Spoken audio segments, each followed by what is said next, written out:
పెట్టుబడి లేకుండా వ్యాపారం చేయాలనుకుంటున్నారా? కాషాయ వస్త్రాలు వేసుకుంటే చాలు భారీగా సొమ్ము చేసుకోవచ్చు. వేషం మార్చి పేరు మారిస్తే చాలు స్వామీజీలుగా అవతారమెత్తి ప్రజల భక్తిని క్యాష్ చేసుకోవచ్చు. రాజకీయాలు కలిసి రాక రియల్ ఎస్టేట్ వ్యాపారం కుదిలైపోవడంతో జీవితంలో అన్నీ అనుభవించేసి భవిష్యత్తుకు మరో బాట వెతుకున్నారు. తనకున్న కొద్దిపాటి భక్తినే పెట్టుబడిగా పెట్టాడు. వేషం మార్చెను, భాషను మార్చెనన్న తీరుగా పేరును మార్చుకున్నాడు. చివరకు తానే మారినట్టు తెలపడానికి ఆధునిక పరిజ్ఞానం వాడుకుని స్వామీజీగా అవతరించాడు నూజివీడుకు చెందిన రాంప్రసాద్. ఇది మామిడికాయలకు పేరొందిన నూజివీడు పట్టణం. ప్రస్తుతం నూజివీడులో ఒక రియల్టర్ స్వామీజీగా అవతారమెత్తడం సంచలనం కలిగిస్తోంది. గత నెల రోజుల నుంచి ఎవరి సెల్ ఫోన్ వాట్సాప్లో చూసినా ఈ స్వామీజీ ఫోటోలే దర్శనమిస్తున్నాయి. అందరూ దీనిపైనే ఆసక్తిగా చర్చించుకుంటున్నారు. నిన్న మొన్నటి వరకు రాజకీయాల్లోనూ రియల్ ఎస్టేట్ వ్యాపారం చేస్తూ తిరిగిన వ్యక్తి స్వామీజీగా అవతరించడం ప్రస్తుతం చర్చనీయాంశంగా మారింది. రియల్టర్ రామ్ ప్రసాద్ అనే వ్యక్తి శర్వానంద స్వామిగా మారిపోయాడు.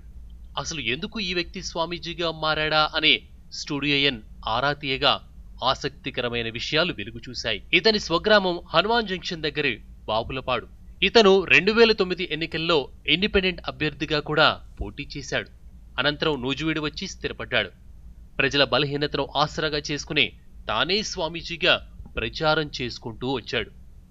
అయితే ఇతను గృహస్థుడు, భార్య, పిల్లలు కూడా ఉన్నారు.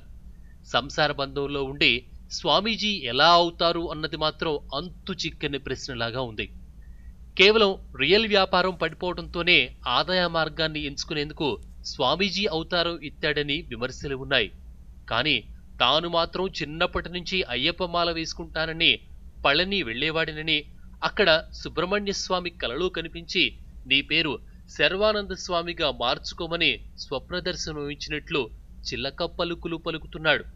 అంతేకాకుండా విజిటింగ్ కార్డ్స్ పైన మంత్రతంత్ర అని కూడా రాసుకున్నాడు. భాష కూడా స్పష్టత లేని స్వామీజీ ఏం చెప్తున్నాడో వినండి. నేను కాషాయం వేసుకోవాలి, ఈ బుద్ధి పెట్టుకుంటేనే స్వామి కాదు. ఎలా అయినా స్వామి పవిత్రమైన భావంలోనే స్వామి ఉంటాడు. ఒక వేద మంత్రాలు చదివేటప్పుడే కాదు, ఒక పవిత్రంగా ఒక భావంతో ఒక పువ్వు పెట్టినా కానీ ఒక కన్నీటి భావాలు వస్తాయి. భావం అన్నది మనసులో ఉంది.